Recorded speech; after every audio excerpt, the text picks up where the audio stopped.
একদা এক বিশাল বনে বলতু নামে এক অহংকারী সিংহ রাজত্ব করত। সে নিজেকে বনের সবচেয়ে শক্তিশালী মনে করত। প্রতিদিন সে বিনা কারণে সব পশুদের ভয় দেখাত। একদিন একটি ছোট খরগোশ তার সামনে এসে দাঁড়াল। বলতু গর্জে উঠল। খরগোশ বলল, মহারাজ, পথে আরেক সিংহ আমাকে আটকে দিয়েছিল। সে দাবি করছে সেই নাকি এই বনের আসল রাজা।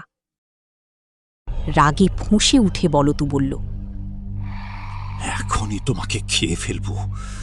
আমাকে এখনই তার কাছে নিয়ে চলো। চতুর খরগোশ তাকে একটি গভীর কুয়োর কাছে নিয়ে গেল। বলতু কুয়োর ভিতরে উঁকি দিয়ে নিজের প্রতিচ্ছবি দেখল। সে ভাবল এটাই অন্য সিংহ। রাগের মাথায় সে কুয়োর ভিতরে ঝাঁপ দিল। তারপর থেকে বনের সব পশু পাখি শান্তিতে থাকতে লাগল।